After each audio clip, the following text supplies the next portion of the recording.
Well, I wrote a letter. I just wanted to say, I had my knee, I blew out my knee. I was playing football. And if you know us Bergs, we love our football. And I was covering Tom on a kickoff play. And Tom runs like a gazelle. So you know, my knee was never the same. But to make a long story short, I had to have my knee operation.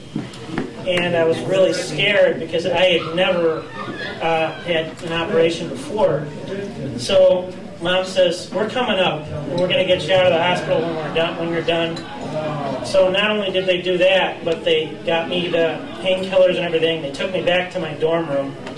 And then they bought pizza from my roommate, Pat, who's here, and all my friends. So it just showed me, it gave me an example of sacrifice for your family and for others, and just always putting, you know, the other people's needs ahead of your own. So that's the example that they gave to me, and I try to live up to that. And I fail, but at least I have them as a role model. Okay. All right, Sam.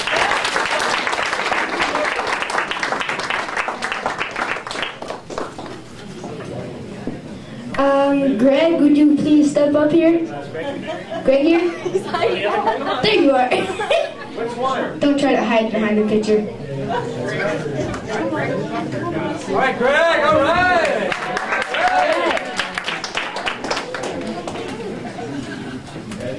I just want to say that it's great to see everyone.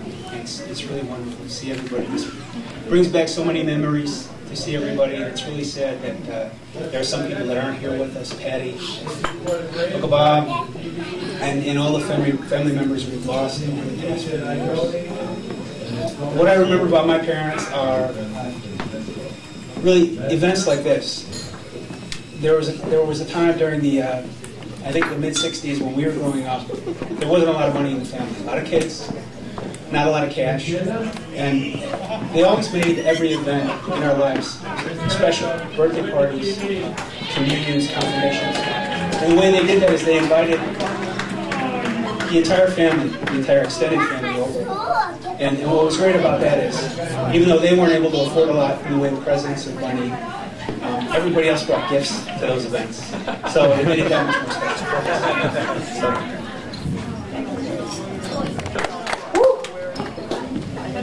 Here you go. Make an excellent MC. Thank you. Let's hear it for Tom. All right, Tom. Let's hear it for me. Thanks all for coming. So many of you came from many miles around. It's good to see all of you here. I think it's apropos to talk about some memories we've had growing up in the Berg household. I remember the football, as Tim said. Please don't be mad at me. Mad at whoever assigned you to cover me. That was right. And I'm the only one who smokes. What's up with that? Thank God it slowed you down. Yeah, I was good at the short wind sprints. But you won't catch me running a marathon tomorrow. Which Greg is running a marathon. Let's wish him best. Hopefully he'll be around for another one. Football, lots of sports. That was our little tribute to the Kennedys, I guess. Lots of touch football. My dad, testimony to his perseverance that he was with us, always still with us out there on the field. Relegated to quarterback in the later years, but still always managed to find me in the open field. And then there was our ping pong marathons. Rivaled those of his dad, my dad and his brother Rex. He passed away last year, unfortunately. We'd be out there for hours, come in all sweaty. He managed to beat me a few times, but occasionally I'd get the better of him. I think I would rely on the age, and I said, you know, eventually the age is going to take over this guy, and it did. But you still have the table? Oh no, you don't. It's a Marion's. No, those were always special times for me, and I'll remember those forever. That and the flurry of gift activity on Christmas. I remember seeing a blur of wrapping paper, about 100 presents going by. And last but not least, I'd just like to say that I feel incredibly lucky to be a part of this family.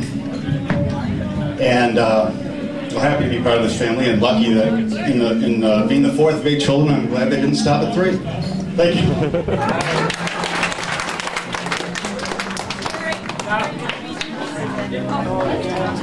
Would Carrie Gordon and my mom step up to the mic? I don't remember what I wrote, but I better read it.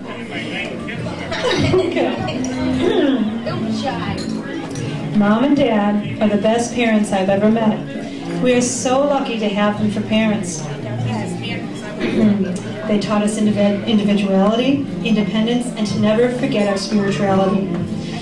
We've had wonderful birthdays and memorable holidays our entire lives. I've had a hard time raising only 2 boys. And they've raised 6 boys and 2 girls and did a remarkable job at it too. We love you, Mom and Dad. Happy 50th anniversary.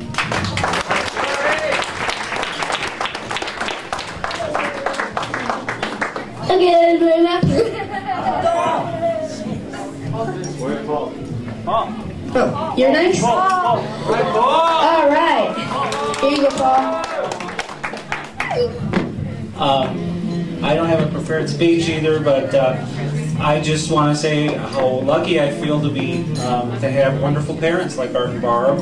I think they are incredible people, and they've taught me how to find the best in people, look at the best, and their lack of fear to talk to strangers, that's another thing. They talk to everybody on the street. It's amazing. When I met up with them in New York City a few weeks ago, they managed to meet me. We were meeting in Grand Central Station, and they took the subway from Kennedy Airport. And anybody been to New York, but they took the subway, and I was just amazed. They just found their way. They talked to a stranger. They met a pilot at the airport, and they got directions. And I was like, you guys are amazing. So just want to let you know that I love you. You're wonderful people, and just happy to be part of this wonderful family. Right, cool. Up next is the wonderful, great Marianne. Hi, everybody. This letter is from Jeanette, who was Anne and Louie's daughter, our cousin Jeanette, who lives in Florida. And she writes, Dear Auntie Barb and Uncle Art, through your 50 years of marriage, you have woven a tapestry of rich memories and love. For myself, I remember with fondness staying at your house and playing with Mary and Roy and Carrie. There was always an atmosphere of caring and comfort and laughter in your home. I remember, too, riding in your station wagon and reciting the rosary. Christ was always the center of your home and was reflected in your love and kindness toward each other. That love has bound your love in a beautiful tapestry that has lasted 50 years. Congratulations. With love, Jeanette. And I have a little thing I wrote too. I'm just very grateful to you both for many things, and one of the values that you passed on to me was that all people in the world deserve to be treated with respect and compassion, regardless of the color of their skin or how much money they have. And your openness with people and your appreciation of the uniqueness of each person, it's really affected me, rubbed off on me, I think. And just like Paul said, you could be anywhere in the world and start talking to anyone. It's like when you went to New York and talked to that guy in the airport, and he wrote out the map for you for the subways, and you made it to meet Paul, and you weren't even late to meet him. That was amazing. You got there and you didn't get mugged or anything. And another quality that our parents instilled in me was a sense of responsibility and independence. And it's no accident that all 8 of their children have worked their way through college. And our parents had very high standards. We became nurses, lawyers, artists, businessmen, photographer, a doctor, a teacher, and we've done all kinds of things, but we've been successful, I think, all of us. Our parents instilled a great appreciation for beauty in me. I can't begin to remember all the times my dad would point to a beautiful cloud formation or a colorful sunset and say, wow, look at that. You just be in awe. And my mom always loves great music and wonderful works of art. And I love to go to the Art Institute with Mom, and because she's so enthusiastic about art and really enjoys it. And she's always encouraged me to do my artwork, which I appreciate. Last but not least, by their example, our parents gave us a deep sense of spirituality. As long as I can remember, they've always prayed together in the morning when they wake up and at night when they go to sleep. And their inner spiritual strength and faith is incredibly powerful. It affects their whole life. They have both done volunteer work through the church, and Mom has done volunteer work with the hospice patients, dying patients, and in addition to being a nurse for many years. They both have such joie de vivre, a joy in living that is contagious. They also have a great sense of humor and have a rare ability to laugh at themselves and each other. I appreciate you both and feel truly blessed that you're still here with us, and I'm grateful that we all have the opportunity to honor them for their 50th, and I hope we'll be able to celebrate many more anniversaries with them. Thanks.